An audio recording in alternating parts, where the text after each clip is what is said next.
संत रामपाल जी महाराज जी ने करके दिखा दिया। अन्नपूर्णा मुहिम, बहुत सारी मुहिम है संत रामपाल जी की, बहुत सारे कल्याणकारी काम है।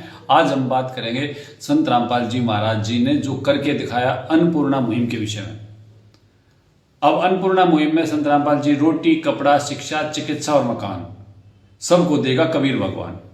अब इस वीडियो में कबीर भगवान के सामर्थ्य की तुलना किसी से नहीं हो सकती, वो सामर्थ्यवान है, ऐसे में थे। लेकिन हम एक बात समझने के लिए बात करते हैं कि जिस प्रकार से संत रामपाल जी महाराज जी ने हर गरीब को उसकी आवश्यकता अनुसार उसको मदद दी है, किसानों को बाढ़ में मदद दी है, मजदूरों को मदद दी है, इस प्रकार से अगर सभी मंदिर हमारे भारत देश के, और मैं ये कहूं कि हमारे हिंदू मंदिर अगर इसके लिए मदद करें तो मुझे लगता नहीं कि गरीबी का समूल नाश करने में ज्यादा देर लगेगी।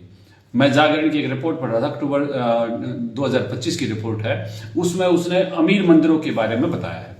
अब उन अमीर मंदिरों में सबसे अमीर मंदिर उसने बताया तिरुमाला तिरुपति वेंकटेश्वर मंदिर। आप सुनियो इन मंदिरों के पास कितना पैसा है और हमारे देश के गरीबों के हालात क्या है। तिरुमाला तिरुपति वेंकटेश्वर मंदिर में फिक्स डिपॉजिट है 18,817 करोड़ रुपए। 18,817 करोड़ रुपए बैंक में जमा हैं और इसकी पर एनम इनकम यानी कि प्रति साल की जो इनकम है वो है 1365 करोड़ रुपए। हर साल की 1365 करोड़ रुपए। अब 18,817 करोड़ रुपए है। अगर संत रामपाल जी महाराज जी से प्रेरणा लेके ये मंदिर गरीबों के लिए शुरू करे, अन्नपूर्णा मुहिम जैसी मुहिम, तो आप खुद विचार करें। दूसरा है पद्मनाभ स्वामी मंदिर केरल तिरुवनंतपुरम, इसकी संपत्ति लगभग 1.25 लाख करोड़ रुपए है। गुरुवायूर देवर स्वामी मंदिर, इसके बैंक में 1737 करोड़ रुपए जमा हैं। 1737 करोड़ बैंक में जमा हैं। फिर हमारा आ गया ये जम्मू कटरा में वैष्णो देवी का मंदिर।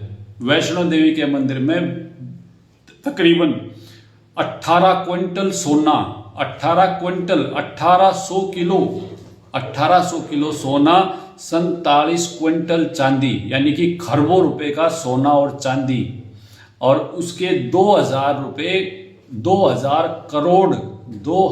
करोड़ रुपए कैश है वहां। अब आप ये सोचो, अगर ये सारा पैसा गरीबों में बांटा जाए, गरीबों की मदद की जाए, अन्नपूर्णा मुहिम जैसी मुहिम की जाए, आवश्यकता जिनको है उनको चिकित्सा, उनको शिक्षा और इन सब का प्रबंध किया जाए, तो कितनी देर लगेगी मेरे देश को सोने की चिड़िया बनने में। शिरडी साईं बाबा मंदिर 500 करोड़ रुपए सालाना इनकम है। और इसके बाद मीनाक्षी मंदिर मदुरई का, इसमें लगभग 20,000 लोगों का प्रतिदिन आवागमन है और इसकी प्रति वर्ष आमदनी है 600 करोड़ रुपया। मैं बहुत चुनिंदा ले रहा हूं, बहुत ज्यादा नहीं ले रहा।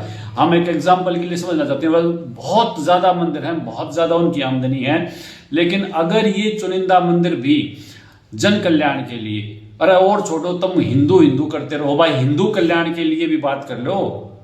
वैसे तो ये भेदभाव धार्मिक व्यक्ति को करना नहीं चाहिए, लेकिन मैं समझने के लिए बता रहा हूं, अगर ये हिंदू कल्याण के लिए भी करें तो क्या किसानों को आत्महत्या करनी पड़ेगी? क्या मजदूरों को भूखा सोना पड़ेगा? क्या किसी गरीब के बच्चे शिक्षा के बिना रहेंगे? संत रामपाल जी महाराज जी ने करके दिखा दिया भाइयों। और मेरी प्रार्थना है इन सभी मंदिर की ट्रस्ट और जो भी ये संस्थाएं बना रखी हैं कि संत रामपाल जी महाराज जी से प्रेरणा प्राप्त करके संत रामपाल जी महाराज जी के मार्गदर्शन में, संत रामपाल जी महाराज जी की करने के बाद अब तो कर लो। सत साहेब सतगुरुदेव जी की जय हो।